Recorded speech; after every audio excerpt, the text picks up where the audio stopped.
Joining me now, Theo Wold. He's the Deputy Assistant to the President.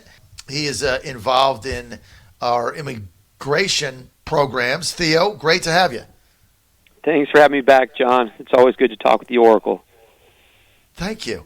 Theo, give us an update about what is going on in immigration, especially as it relates to the President not wanting to extend a lot of these HB1 visas, which a lot of people see as just a scam way in to get people to take U.S. jobs. Can you give us an update on that? Yeah, so last time we talked, John, we had just finished the project on the Tennessee Valley Authority, where that federal agency had gutted about 300 American jobs to replace them with foreign nationals coming over on H-1Bs.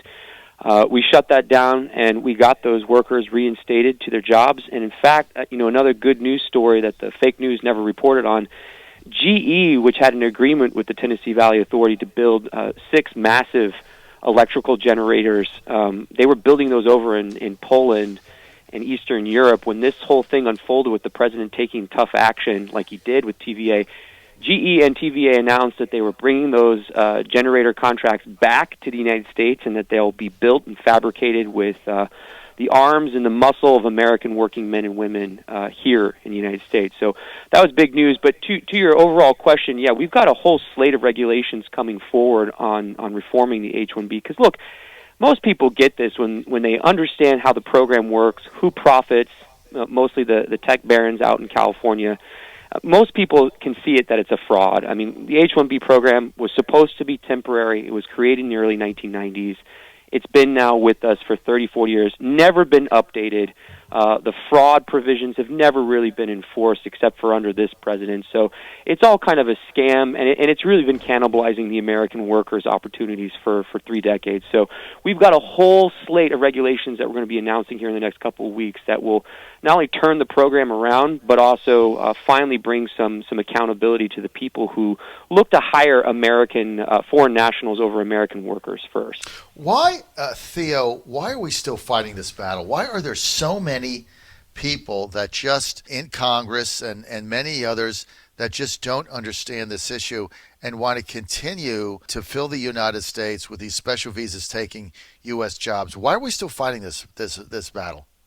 Yeah, I mean, it's the same thing that we see now in places like Portland and Seattle. You've got folks who really want to undercut the opportunity of law-abiding Americans to have a decent life. I mean, really, honestly, that I don't want to sound too cynical, but the corrupt bargain that exists in Washington between multinational corporations, their toadies in Congress, and then the open borders lobby, it's been in effect for 30, 40 years. And so, you got a guy like Donald Trump who comes along and asks the hard questions. Why do we do it this way?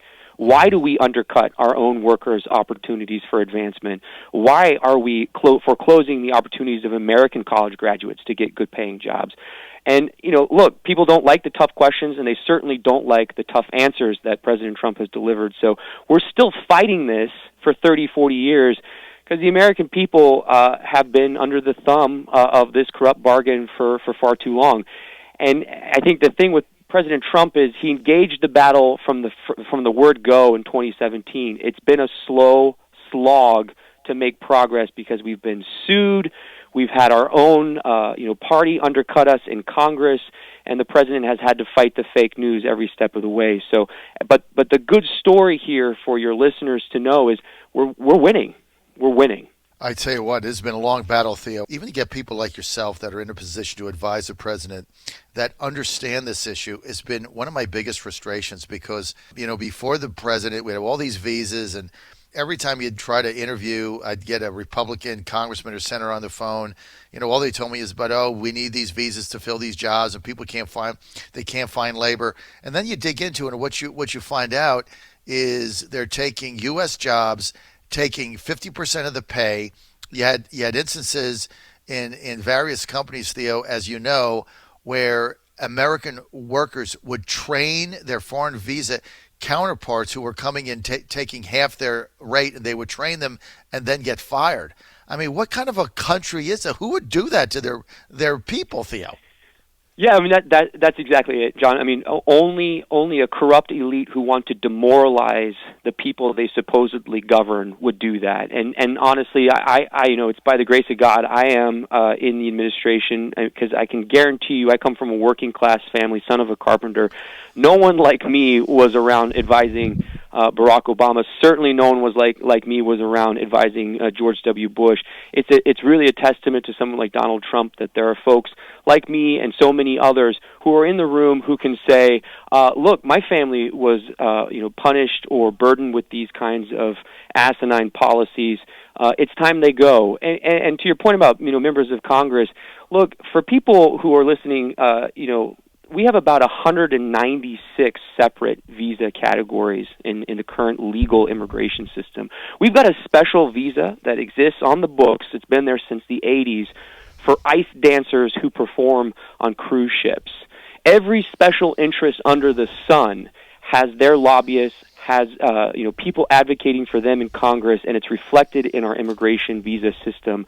There is no one advocating for the American worker before Donald Trump. And now we've got the president who every day is looking to put the American worker first. It's even the score. The fight's not over, but it's definitely even the score. That's unbelievable. I'm so glad you're there. I'm so glad you're there. And I'm also glad that you have the wherewithal to be able to break through the system and advise the president, because, Theo, you got to look at what you're up against here. I mean, the moneyed interests, the gangster banksters, Wall Street, Goldman Sachs, we've been saying this forever, Lower Manhattan. I mean, all they're interested in is cheap labor. I mean, that's their ticket to be able to get bigger bonuses, short-term profits. So they're willing to screw the American worker, depress their wages, and they use these HB1 visas. And like you said, you got 197 categories. You're right, every special interest. But all they do is they serve two purposes. A, take your jobs. B, drive down wages, which is their goal. It's different when you come to me and you say, hey, it's shucking season in Virginia in the Chesapeake Bay, and I don't have enough shuckers, so I need to import workers in and get a visa for that because I have a short time frame to get the oyster shucked or get the oysters, and then it's gone. That's different. That's what the visa program was set up to do, right? I mean, that was the original vision of it. But now it's turned into tech workers, Silicon Valley, computers, outsourcing, and it's been abused three ways to Wednesday. And I'm glad you're standing up. I really am. Thank you for that. I appreciate that, John. And you're exactly right. I mean, the visa system was supposed to provide critical labor when there are demonstrated needs in certain sectors of the economy. It was never meant to create this lie that somehow Americans don't have the skills, the talents, or the credentials to be a part of a 21st century economy or to lead this nation through the recovery that we're currently in.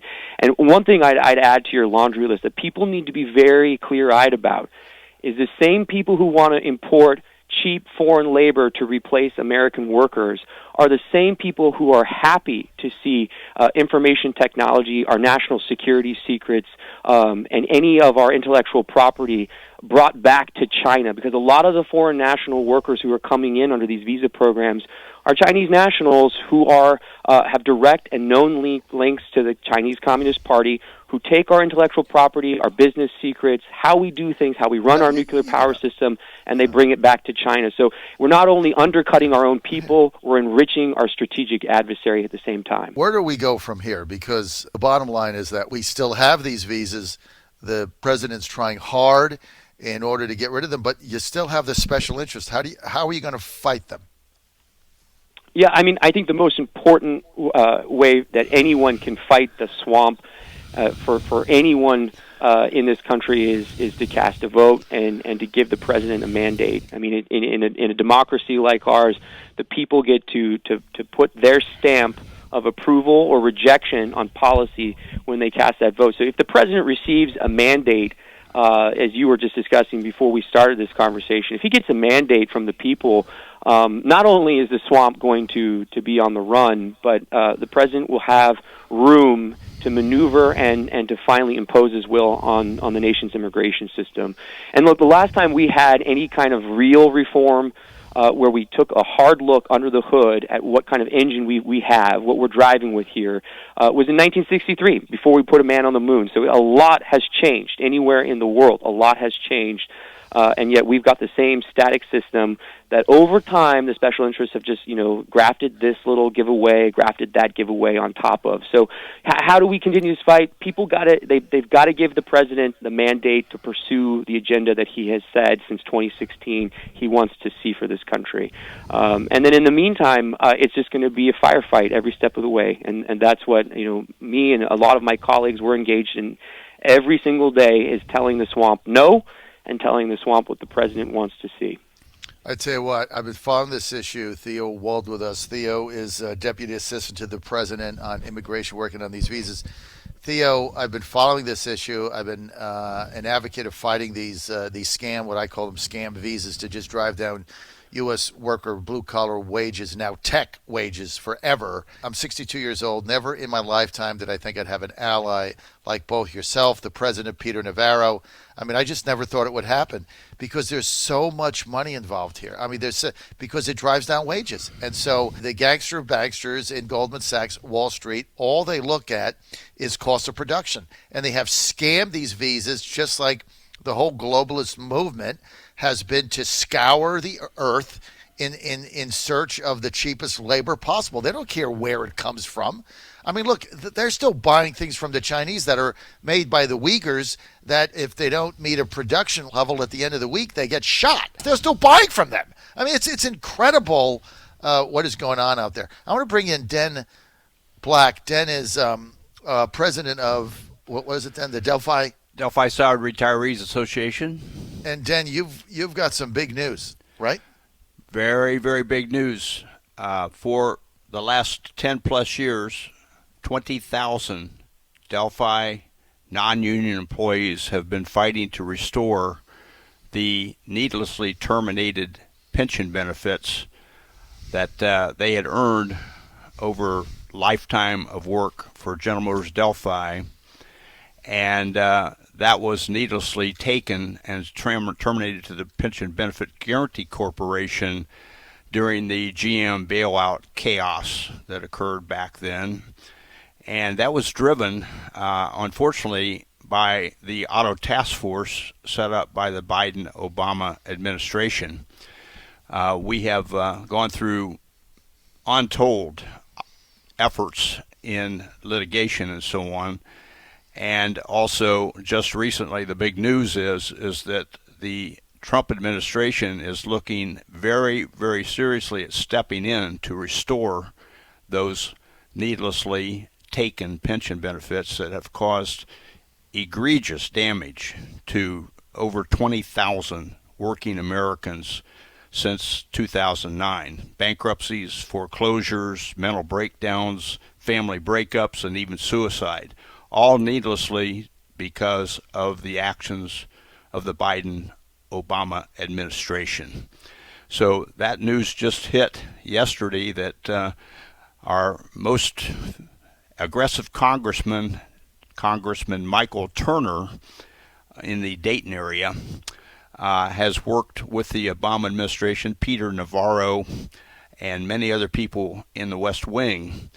And just yesterday, the news release came out from the Turner administration that President Trump is now going to very actively think about intervening, which he can do, to restore those, if you would, stolen pension benefits that have hurt people so badly for the last 11 years. We're talking, Dan, we're talking like what, 20,000 people? Over 20,000 working Michigan Americans. And Ohio, right? This is where these people live, Northeast Ohio. With their primarily, most of them live in the automotive states. Number 1 in Michigan, number 2 in Ohio, number 3 in Indiana, number 4 in New York, and number 5 in Wisconsin. Right.